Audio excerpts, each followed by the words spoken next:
कुछ ऐसे लोग जिनको कभी ज़िंदगी में दमे का मसला नहीं हुआ होता, लेकिन उनको 50s के बाद दमे का मसला होना शुरू हो जाता है, यानी साँस निकालने में मसला होता है, यानी एक्सहेलेशन में मसला होता है। और उनसे जब हिस्ट्री ली जाती है तो वो 15-20 साल से स्मोकिंग कर रहे होते हैं। तो उनमें हालाँकि पहले कोई दमे की हिस्ट्री नहीं थी, तो अभी नया दमा यानी नया दमे का मसला होना शुरू हो गया है। तो इसके पीछे असल वजह क्या है? असल में ये जो हम सिगरेट होता है, इसके स्मोक की वजह से जो इलास्टन फाइबर्स होते हैं जो लंग्स के अंदर, ये इलास्टन फाइबर्स क्या करते हैं, हमारा जो एक्सपायरेशन का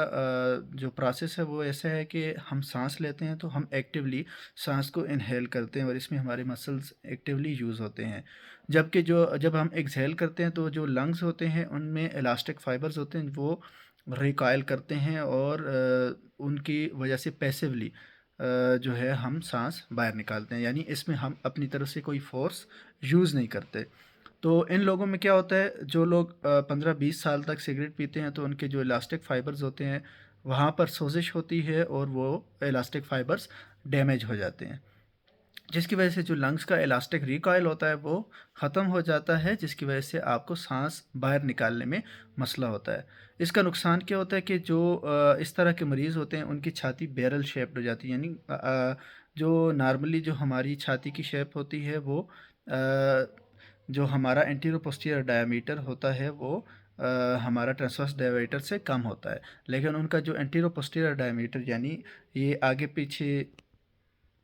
जो चेस्ट होती है वो बैरल शेप्ड होना शुरू हो जाती है, यानी चेस्ट एक हिसाब से कहते हैं आपके गोल होना शुरू हो जाती है।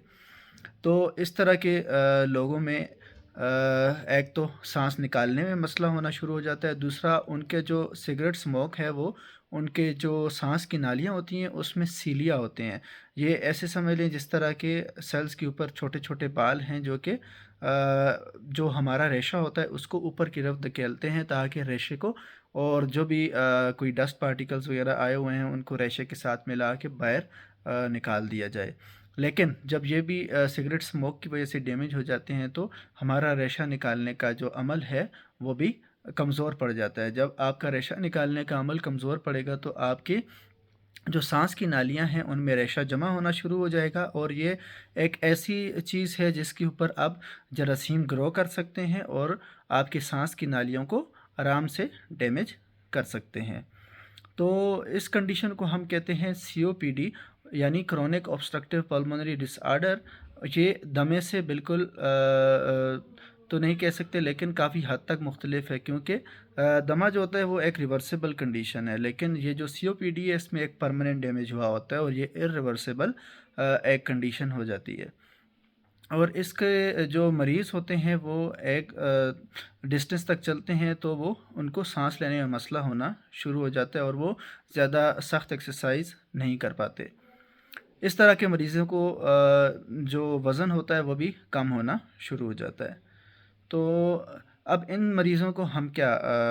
मशवरा देते हैं, इन मरीज़ों के लिए हम कहते हैं कि आप प्रोटीन वाली डाइट ज़्यादा लें, जैसे गोश्त, मछली या इस तरह की चीज़ें, और आप जो कार्बोहाइड्रेट्स वाली डाइट है वो कम लें, क्योंकि कार्बोहाइड्रेट्स में जो जो इनका मेटाबॉलिज्म होता है उसकी वजह से कार्बन डाइऑक्साइड ज़्यादा बनती है और आपका ऑलरेडी कार्बन डाइऑक्साइड निकालने का अमल कमज़ोर हो गया है, तो फिर यानी एक्सहेलेशन आपकी वीक हो गई है। तो उसकी वजह से क्या होगा कि कार्बन डाइऑक्साइड आपके जिस्म में जमा होना शुरू हो जाती है। तो इस चीज़ को कम करने के लिए आप जो है कार्बोहाइड्रेट्स अगर कम यूज़ करेंगे तो कार्बन डाइऑक्साइड की प्रोडक्शन ही आपकी बॉडी में कम होगी। दूसरा, प्रोटीन अगर आप यूज़ करेंगे तो आपका जो वज़न कम हो रहा है उसको भी आप वज़न कम होने से भी बच सकते हैं। दूसरी बात, हम इनको जो सांस की नालियाँ होती हैं इनको ओपन करने के लिए, जिनको हम कहते हैं ब्रोंकोडायलेटर्स, वो इस्तेमाल कराते हैं। तीसरा, इनको जो है हम लॉन्ग टर्म ऑक्सीजन थेरापी पे डालते हैं ताकि इनकी ऑक्सीजन सैचुरेशन एक नॉर्मल रेंज में रहे। और इसके अलावा अगर इस तरह के मरीज़ जिनको कभी ज़्यादा खांसी शुरू हो जाए, ज़्यादा सांस का मसला होना शुरू हो जाए, तो उनको हम कभी कभार एडमिट भी करते हैं और उनको एंटीबायोटिक्स भी लगाते हैं, ताकि अगर कोई ज़्यादातर, क्योंकि इन केसेस में ये होता है कि आपका रेशा जमा होना शुरू हो जाता है और उस रेशे की वजह से आपकी सांस की नालियों में जब वो जमा होता है तो जरासीम उसके ऊपर अटैक करते हैं और आपकी सांस की नालियों को डैमेज करते हैं और आपको निमोनिया भी काज कर सकते हैं। तो इसलिए जब भी एक्यूट एग्जर्बेशन हो COPD की, तो हम इनको एंटीबायोटिक्स लाजमी देते हैं। इसके अलावा आपको जो है अगर सर्दियों में ख़ास तौर पर इन लोगों को मसला ज़्यादा होना शुरू हो जाता है, तो हम इनको कहते हैं कि आप एक अपने पास नेबुलाइज़र मशीन रख लें और रोज़ाना आप 2 से 3 दफ़ा 10 मिनट के लिए नेबुलाइज़ करें, ताकि इससे आपका जो रेशा है वो भी एक तो नर्म होकर बाहर निकलेगा, और दूसरा आप के जो सांस की नालियाँ हैं इससे वो उनकी जो ब्रोंको कंस्ट्रिक्शन है, यानी जब तंग हो जाती हैं, तो वो मसला भी नहीं होगा। उम्मीद है आपको वीडियो पसंद आई होगी। वीडियो को लाइक करें, चैनल को सब्सक्राइब करें।